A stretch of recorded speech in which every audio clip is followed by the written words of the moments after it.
Vamos compartilhar, queridos, de dois textos da palavra de Deus. O primeiro está em 2 Coríntios, capítulo 2, verso 11. E o segundo em Efésios 6, 11. Sem surpresas em relação às armadilhas de Satanás. É o tema da nossa reflexão. 2 Coríntios 2, 11 e Efésios 6, 11. Não sei se a mídia poderá nos ajudar. 2 Coríntios 2, 11. Tem aí? Se não tiver, eu vou dar oportunidade. Ok? Vamos ler esse juntos? A fim de que Satanás não tivesse vantagem sobre nós, pois não ignoramos as suas intenções. O texto sagrado diz que nós conhecemos as intenções do diabo, né? Vamos ler Efésios 6, 11? Vistam toda a armadura de Deus, para poderem ficar firmes contra as ciladas do diabo. Efésios 6, 11. Que Deus nos abençoe na leitura da sua palavra em nossas mentes e corações. Nós, os cristãos, sempre somos tentados a assumir posições, diríamos, extremadas, acerca disso ou daquilo. Em relação a Satanás, há entre nós cristãos os que assumem posições extremadas.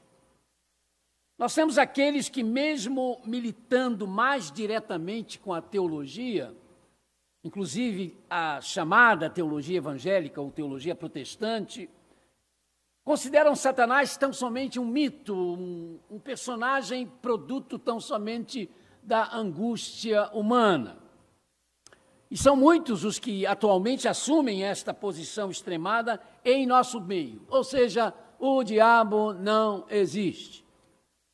A figura bíblica de Satanás é tão somente uma forma de explicar a maldade entre nós. Eles explicam. A crença num ser que movimenta um exército do mal não pode, eles dizem, caber mais nas nossas mentes inquiridoras, pesquisadoras e científicas de hoje. Essa gente só não consegue explicar porque, apesar de tanta inquirição, de tanta pesquisa e de tanta ciência, as pessoas são cada vez mais atraídas pelo demoníaco, pelo fantasmagórico, pelo vampiresco. Haja visto os sucessos dos filmes, né, que exploram esses temas.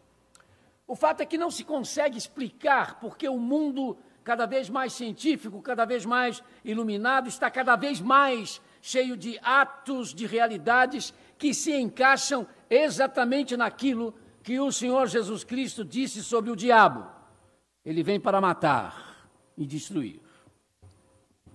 Morte, morte, morte, destruição, destruição e destruição, violência, violência e violência.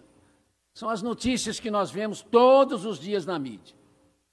Então essa é uma posição extremada. Não, isso é produto da nossa mente desesperada. Então a gente cria para dar respostas a tantas coisas ruins, a existência de um ser maligno, não é, que estaria por trás dessas coisas todas. Mas há também, entre os que se dizem evangélicos, um outro extremo.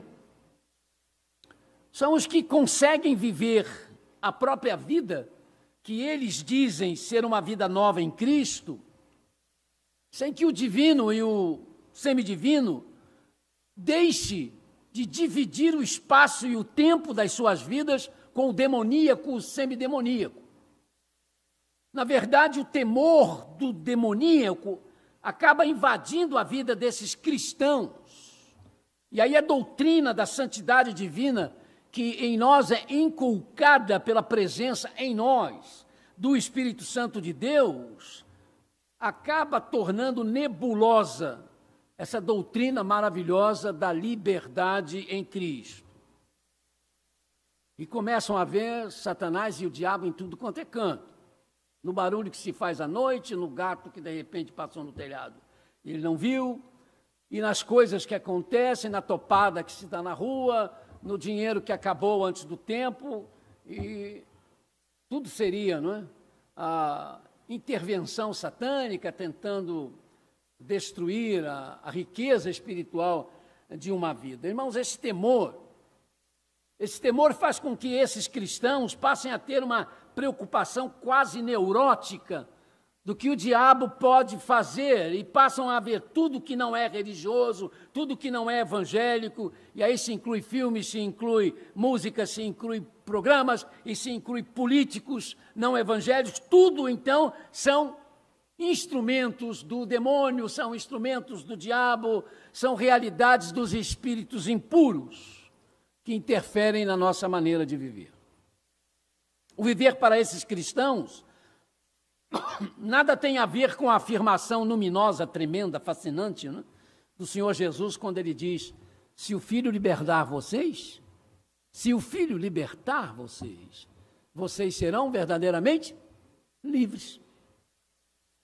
Manos e manas, o poder que nos é dado pelo Espírito Santo, dando significado à vida, tornando-a rica e plena em Deus, nessa nossa peregrinação, ela se torna embotada na vida de muitos cristãos e cristãs, de crentes, porque eles e elas estão assustados, estão assustadas. Estão com medo do que Satanás possa fazer nas suas casas, ou nas suas vidas, no seu dia a dia, e acabam sendo sufocadas por causa de coisas que, se prestarem atenção da maneira como se deve prestar, verão que tais coisas muitas vezes são causadas pela própria incompetência, irresponsabilidade, desatenção nossa, e que seja o que for, são sempre realidades muito menor do que a cruz de Jesus Cristo. E que por causa da realidade do Senhor Jesus em suas vidas, essas suas vidas teriam que ter um outro rumo.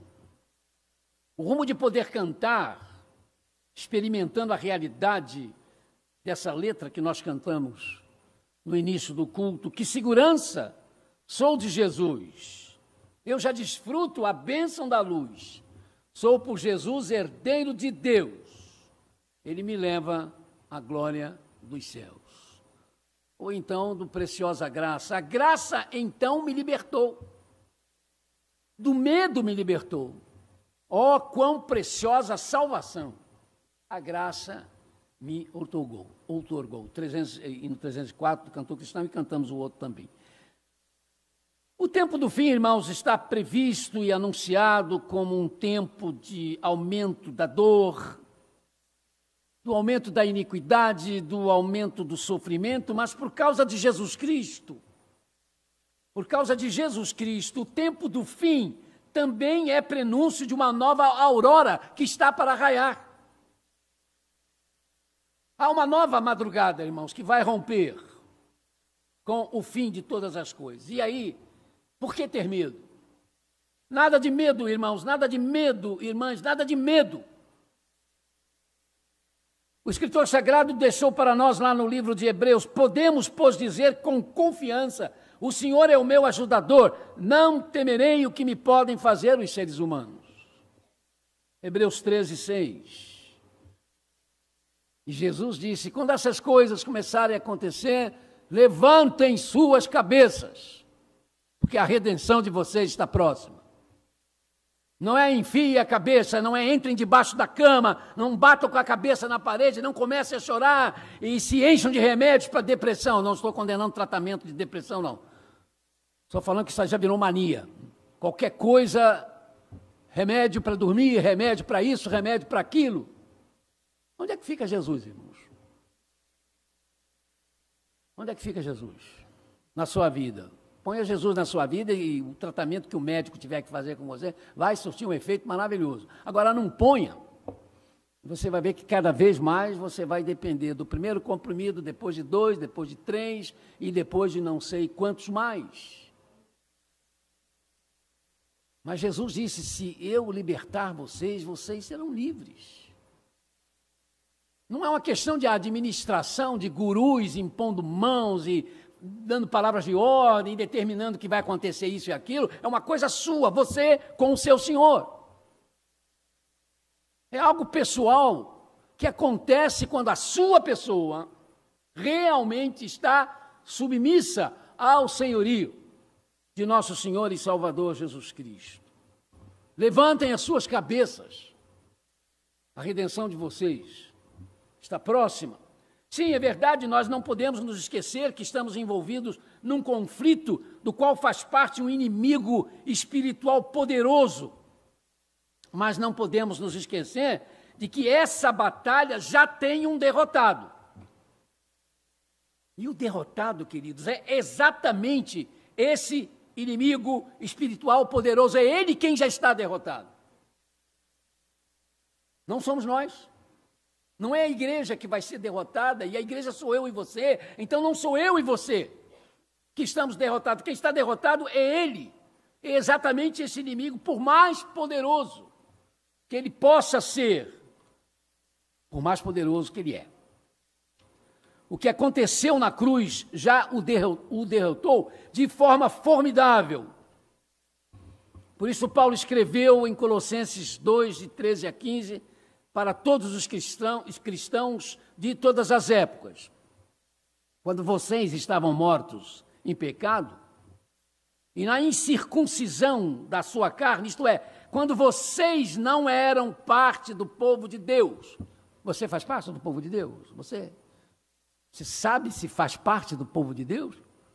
Você sabe responder se é parte ou não do povo de Deus. Se Jesus Cristo é seu Senhor e Salvador absoluto, você é parte do povo de Deus. Se você ainda não recebeu Jesus na sua história, na sua vida, dessa forma, ainda não é. Então, o que o homem de Deus, o oráculo de Deus, está falando é para os que fazem parte do povo de Deus. Deus os vivificou em Cristo. Ele nos perdoou todas as transgressões e cancelou a conta da nossa dívida com seus regulamentos que eram contrários a nós. Ele removeu essa dívida pregando-a na cruz. E foi na cruz que Cristo despojou os poderes e as autoridades e fez desses poderes e autoridades um espetáculo público, triunfando sobre eles na cruz, ou como está em outra tradução, humilhou esses poderes, levando os prisioneiros no seu desfile de vitória, triunfando sobre eles na cruz. O triunfo já aconteceu, foi na cruz. Então para de ficar vendo o diabo no seu carro, para de ficar vendo o demônio no seu quarto. Ele não pode estar na sua casa, não pode estar na sua vida, não pode estar na sua história, não pode estar na sua saúde. Mesmo que você esteja doente. A enfermidade, irmãos, faz parte, infelizmente, da nossa humanidade, causada pelo pecado dos nossos pais, e que afetou e afeta e continuará afetando a humanidade. Mas por isso é que Jesus, na cruz do Calvário, tomou sobre si as nossas enfermidades. E aí você entra em crise. Porque se ele tomou as nossas enfermidades, eu tinha que ficar bom. O texto não está dizendo isso. Não está dizendo que ele tomou as enfermidades para que você não tenha doença. Não é isso. Ele tomou as suas e as minhas enfermidades para dizer, eu sei o quanto ela dói em você, eu sei o quanto isso é difícil. Então vocês terão aflições, mas não desanimem, porque eu venci o mundo, eu venci a cruz. Então toda vez que estiverem doentes, se lembrem da cruz de Cristo. Peçam a sua cura, você tem direito, mas caberá ao Senhor dizer sim à sua cura física ou não, mas a sua cura moral, a sua cura de dentro, a cura interior, não tem porquê ele jamais negar, porque interessa a ele que você seja uma pessoa com saúde espiritual, com saúde emocional, porque aí você vai conseguir trabalhar a sua própria doença, irmãos. E é por isso que a gente vê exemplos de irmãos e irmãs em Cristo muito doentes, mas ao mesmo tempo com testemunhos extraordinários da presença de Deus em suas vidas.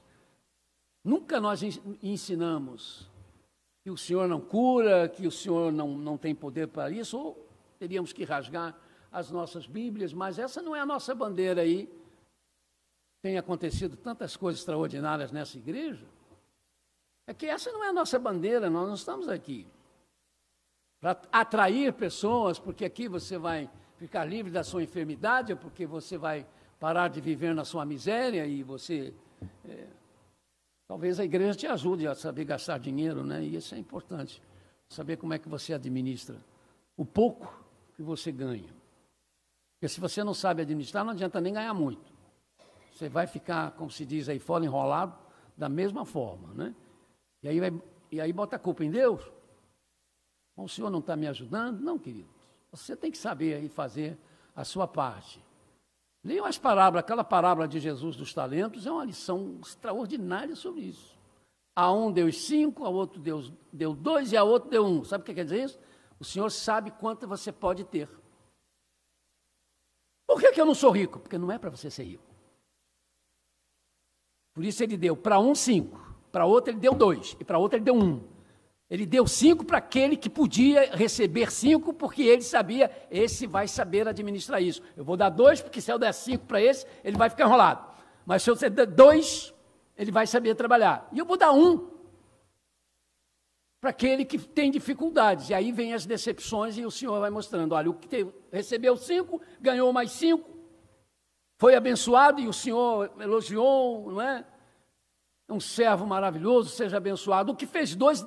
o Senhor disse as mesmas coisas, não elogiou mais o de 5 do que o de 2, deu a entender que naquele momento, quando o que ganhou só 2, conseguiu mais 2 e mais alguma coisa, estava no mesmo nível do primeiro, mas o que ele deu 1 enterrou o que tinha. Aí vem com aquela desculpa, não, eu fiquei com medo de ser roubado, e eu fiquei com medo de não conseguir investir de forma correta, enterrei. E aí o Senhor vem, você é um servo nécio, imprudente, não pode fazer parte do reino. E aí vem a questão, irmãos, do amor e do medo. Os 2 primeiros trabalharam por amor. Receberam o que receberam e diziam, o que eu vou fazer com isso é para deixar o meu Senhor feliz. Pronto, a coisa foi, aí foi 5, foi 2, mas o que ganhou 1 ficou com medo. Não é para termos medo do Senhor, mas é para entendermos que já começa por aí. Você tem recebido na sua vida o que Deus sabe que você pode e deve receber para administrar. Então é 1 que você está recebendo, pegue esse 1, coloque diante de Deus, é teu, Senhor, me abençoe com esse 1 que eu quero abençoar os outros com esse 1. Você vai ver como é que as coisas vão começar a mudar. Agora não comece a colocar a culpa no mal. O mal está aí ao redor, fazendo inclusive você pensar desse jeito. E você não faz e não assume a sua parte, é muito complicado, irmãos. Por isso a gente tem irmãos nossos em situações complicadíssimas, que às vezes a gente não entende, né? E aí vem aquele negócio, mas o irmão reclama, por que o fulano é rico e eu não sou? Por que o fulano tem um carro 0 e eu tenho uma bicicleta? Porque de repente você só vai saber andar de bicicleta. Se te der um carro daquele, você vai fazer um monte de complicações. Ele não vai fazer o que você não deve. Ah, mas não é justo? Não é justo? Ele sabe o que é melhor para você. Agora aceite com prazer e Deus, de repente, da bicicleta passa você para uma moto e da moto passa você para um carro. Isso aí é uma questão com o Senhor. Mas para com esse negócio de achar que Satanás está por trás, batendo na porta da sua casa, querendo dormir com você à noite, entendeu? Aparecendo no corredor da sua casa, porque isso não é atitude de crente, não. O Senhor me falou, não é isso que alguns crentes dizem, o Senhor já falou a você e continua falando nas Sagradas Escrituras. Ali está o que o Senhor quer que você saiba. Mas mesmo assim você pode colocar diante de Deus algumas dificuldades que têm que ser resolvidas. Repentinamente você tem a mente de Cristo, né? Aí você percebe qual é o caminho que você deve tomar. O que está faltando, irmãos, no nosso cristianismo hoje é levar a sério esse negócio de Jesus dizer, se eu libertei você, você está livre. Você está livre. Você não pode estar preso a superstições, você não pode estar preso a convenções, você não pode estar preso a ideias que são suas. O que você pensa, de quem é que você está pensando isso? Você está pensando, vem de Deus, vem da palavra de Deus ou vem da sua cabeça? É preciso mudar, irmãos, e acreditar que o Senhor já venceu o nosso maior inimigo. Ele é astuto, ele é sagaz, ele é enganador. Ele muda de tática, mas não muda de objetivo. Ele muda de métodos, mas não muda de propósitos. Mas nós sabemos que Satanás, que sempre se opõe a tudo que é bom, a tudo que é nobre, a tudo que é digno, a tudo que é honrado e verdadeiro, tem que encontrar em nós a derrubada dessas atitudes dele. Porque não é surpresa para nós, por exemplo, quando a gente vê tanta imundícia, tanta mentira, tanta imoralidade pela mídia, porque a Bíblia diz em Efésios 2:2 que ele, Satanás, é o príncipe dos poderes do ar. Então a mídia falada, a mídia televisiva, a internet vem pelas ondas do ar. E ele é o príncipe dos poderes do ar. Então não se espere dessa mídia coisas muito boas, não. Ele interfere diretamente nessa coisa. Mas se é verdade o que diz o Salmo 24, versículo 1, e é verdade, ao Senhor pertence a terra e tudo que nela contém, o mundo e os que nele habitam. E a palavra mundo neste salmo, quando foi traduzida para a Bíblia grega, foi a palavra cosmos, que também pode ser traduzida como universo. Então o texto é: a terra é do Senhor, tudo que há em volta da terra é do Senhor, inclusive o ar, inclusive a atmosfera. É isso que o texto quer dizer. Então, também tem a mídia que é do Senhor. A mídia que o Senhor também interfere, porque, na verdade, ele é o Senhor de todas estas coisas. Por causa disto é que a palavra escrita de Deus, a Bíblia, em nome do Senhor Jesus Cristo, é o que nos faz aprender para resistirmos firmes às ciladas do maligno. Não é igrejismo, não é ativismo religioso, não são rituais e liturgias que nos dão condições de resistir ao diabo para que ele viva longe de nós. É Jesus Cristo em nós. Jesus Cristo, razão do nosso viver, Jesus Cristo, razão do nosso culto, da nossa devoção, do nosso cristianismo, é quem nos dá todos os apetrechos que devemos usar para essa batalha contra os dominadores deste mundo de trevas, contra essas forças espirituais do mal que não podem nos tirar das mãos do Senhor Jesus Cristo, porque Ele disse isso. Eu conheço as minhas ovelhas, ok? Eu conheço minhas ovelhas, dou-lhes a vida eterna e ninguém pode tirá-la da minha mão. Minhas ovelhas é minha ovelha, ninguém tira, da minha mão ninguém tira.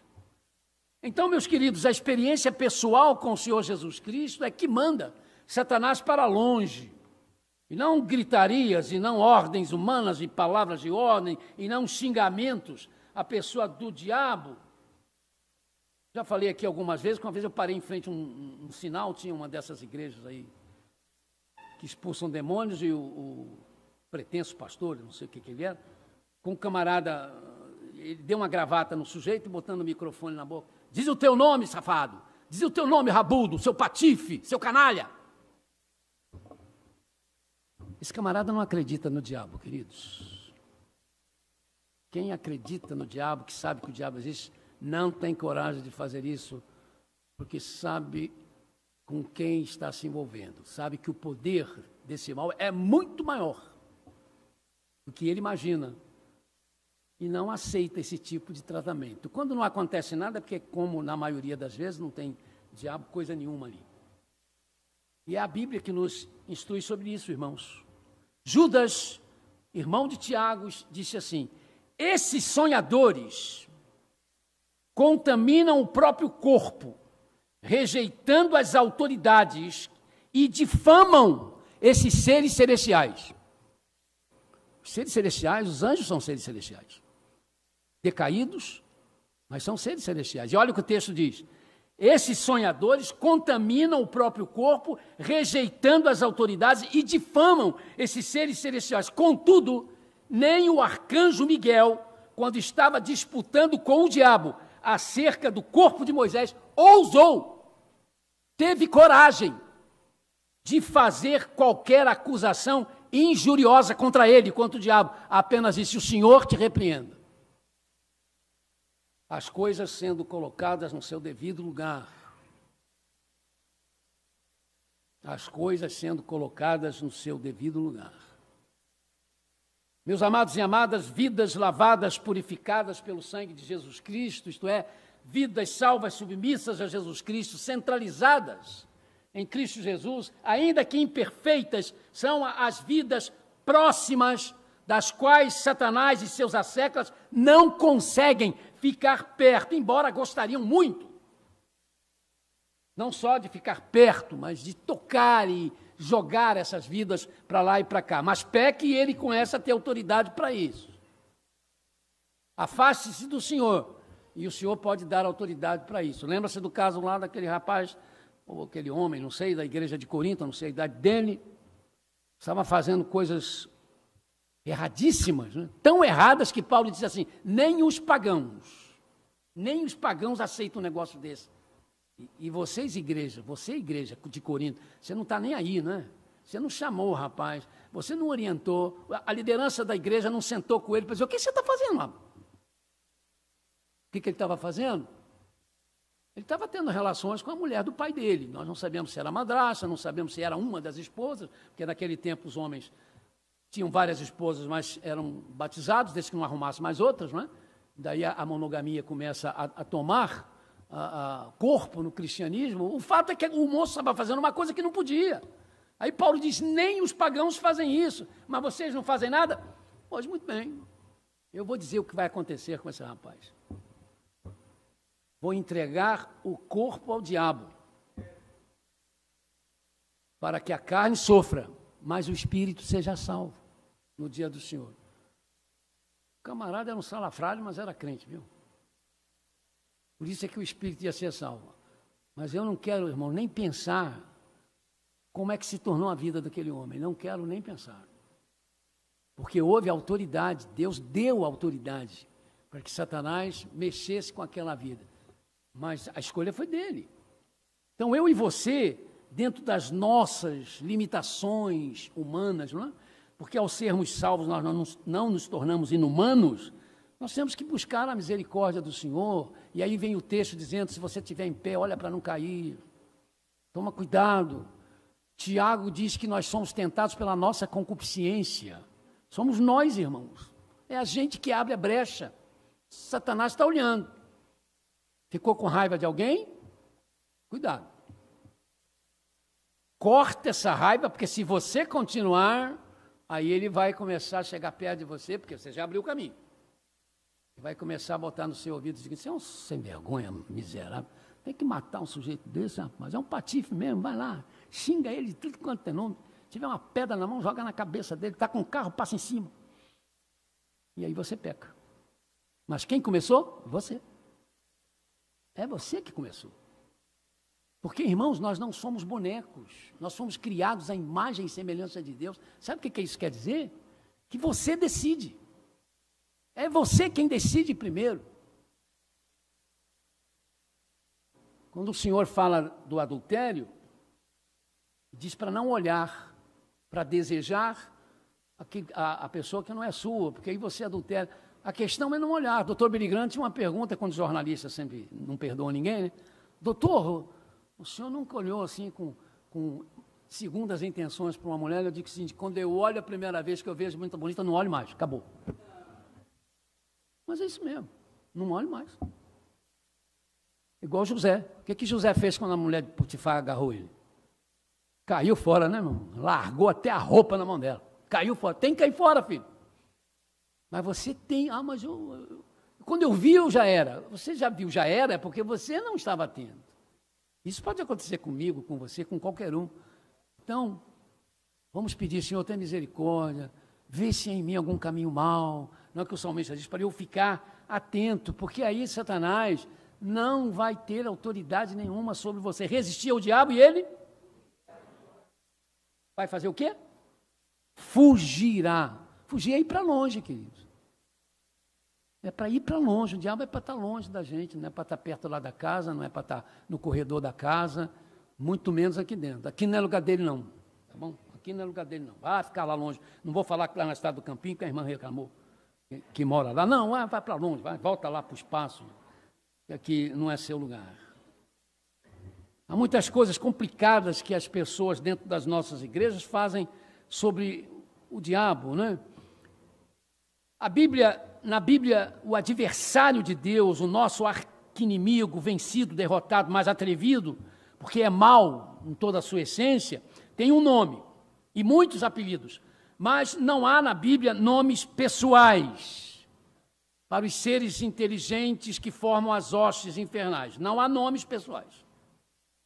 Tem livros que têm nomes de todos os demônios. Tem até o cheiro dos demônios, não sei como é que é isso. A Bíblia se refere a eles como potestades, principados, dominadores deste mundo, espíritos imundos, demônios, anjos que pecaram, legião, mas não lhes dá nome pessoais. Quando o Senhor Jesus perguntou ao demônio que atormentava aquele homem Gerazeno de Marcos 5,9, sabendo que nele, naquele momento, havia só um demônio, porque um saía, o outro entrava, um saía e o outro entrava, fez a pergunta no singular: qual é o teu nome? Jesus sabia, não é?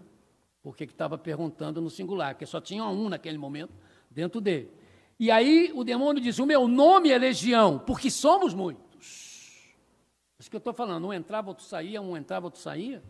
Até porque, irmãos, o corpo humano também não tem condições de ficar recebendo 200, 300 demônios, não. Isso é conversa. É um e já é muito complicado.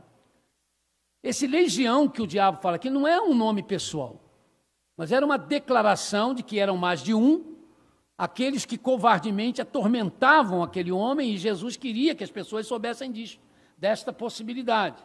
Por isso, Marcos, um pouco mais adiante, vai dizer sobre o acontecido. E foram ter com Jesus e viram o endemoniado, o que tivera a legião, assentado, vestido em perfeito juízo, e temeram. Marcos 5,15.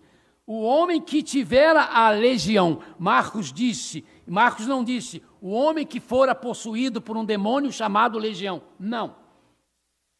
O homem que estava sendo dominado pela legião de demônios. Também nem todos esses espíritos imundos estão soltos sob o comando de Satanás, porque a Bíblia se refere àqueles que estão sendo guardados sob trevas em algemas eternas para o grande juízo do dia do Senhor. Judas 6. Satanás é o nome do príncipe das trevas deste mundo. Esse nome quer dizer adversário. A palavra adversário tem origem numa palavra que quer dizer o que é adverso, contrário. Contrário a quê? Contrário à amizade, contrário à lealdade, contrário à pureza, contrário à fraternidade. Então, irmãos, nada Satanás tem a ver com as nossas vidas. Porque em Cristo e por causa de Jesus Cristo, nós somos feitos amigos de Deus e amigos uns dos outros.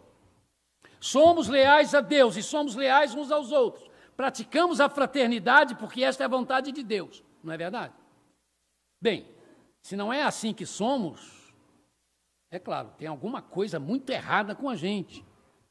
Porque só não é amigo de Deus e do outro, só não é leal a Deus e ao outro, só não ama em nome da fraternidade quem tem a ver com Satanás. E nós não temos.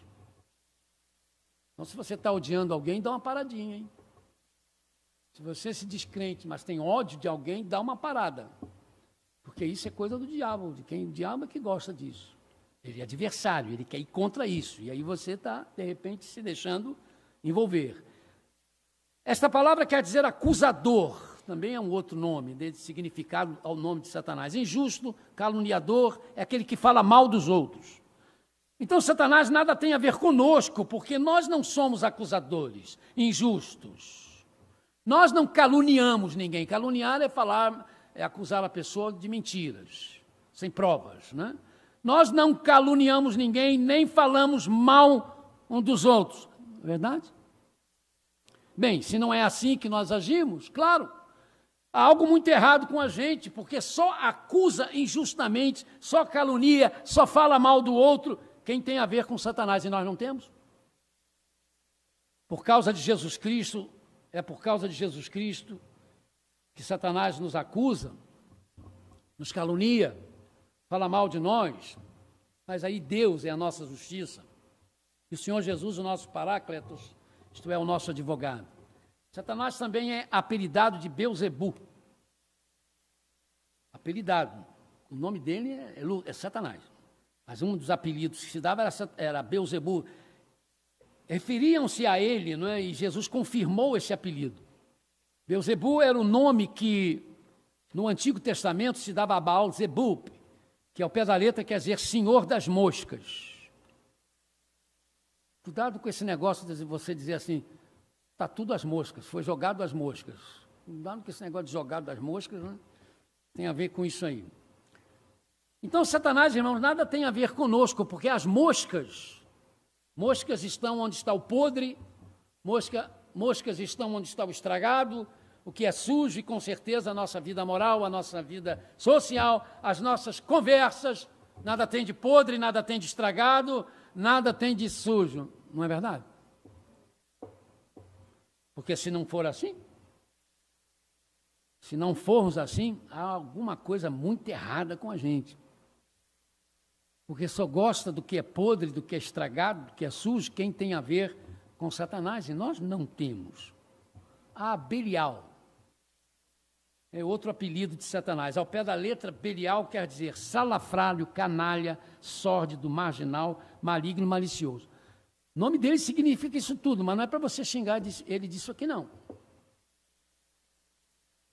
Pecado não seja mencionado no meio de vocês, essas coisas não devem viver nos nossos lábios, só por um motivo assim, indispensável. Então, Satanás nada tem a ver conosco, porque nós não somos salafrários no que fazemos, nos negócios que realizamos, na vida que levamos, nós não somos canalhas, não somos sórdidos na maneira de tratar os outros e as coisas dos outros, não somos marginais, isto é, não andamos à margem da lei, nós não tapeamos a lei, só não obedecemos a lei quando ela chama para si um direito que só a Deus pertence, porque aí nós temos que obedecer à lei de Deus. Nós não somos malignos porque não trazemos mal algum para ninguém.